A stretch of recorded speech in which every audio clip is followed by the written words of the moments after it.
अस्सलाम वालेकुम। आज हम बायोलॉजी के चैप्टर नंबर 3 को स्टार्ट करेंगे, जिसका नाम है बायोडाइवर्सिटी। बायोडाइवर्सिटी दो वर्ड से मिलकर बना है। First one is BIOS and other one is diversity. BIOS की मीनिंग होती है लाइफ और डाइवर्सिटी की मीनिंग होती है वेरिएशन। बायोडाइवर्सिटी होती क्या है? इस अर्थ पे जितने भी लिविंग ऑर्गेनिजम्स रहते हैं उन सबको हम बायोडाइवर्सिटी कहते हैं। बायोडाइवर्सिटी एक्चुअली हम वेरिएशन को कहते हैं कि उन लिविंग ऑर्गेनिजम्स में क्या क्या तब्दीली आ रही है उनके जीनोम के अंदर, उनकी स्पीशी लेवल के अंदर, या इस इकोसिस्टम में, इस एनवायरनमेंट में जो तब्दीली आ रही है उसका क्या इफ़ेक्ट पड़ता है लिविंग बींग्स पे, लिविंग स्पीशी पे। ये सब हम बायोडाइवर्सिटी में पढ़ते हैं।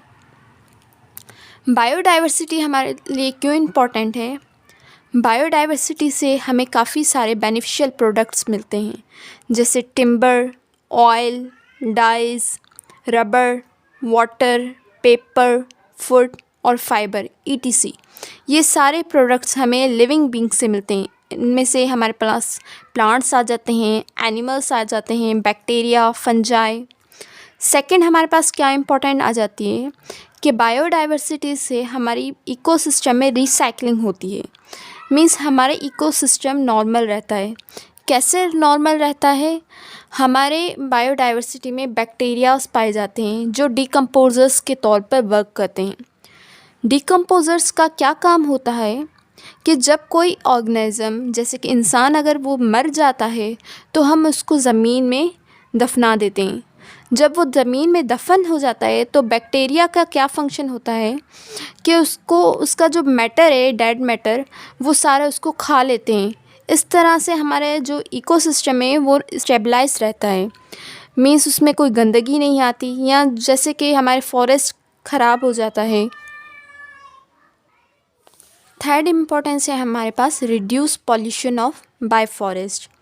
हमारे जो इंडस्ट्रीज़ से पॉल्यूशन कॉज होता है, या जो हमारी कार वैन से धुआं निकलता है, ये सारा हमारे पास कैसे कम होता है? फॉरेस्ट की वजह से। जैसे कि हम ट्रीज़ वगैरह लगाते हैं, वो उनका फंक्शन यही होता है कि हमारे एनवायरनमेंट में ऑक्सीजन की फरहमी करें और जो हमारे पास पॉल्यूशन काज हो रहा है उसको ख़त्म करें। ये भी बायोडाइवर्सिटी की इम्पोर्टेंस में आ जाती है। उसके बाद फोर इम्पोर्टेंस है हमारे पास ड्रग एंड मेडिसिन रिसोर्सेज। काफ़ी सारे एनिमल्स, काफ़ी सारे प्लांट्स, बैक्टीरिया, फंजाई से मेडिसिन्स तैयार होती हैं जो ह्यूमन के लिए बेनिफिशियल होती हैं।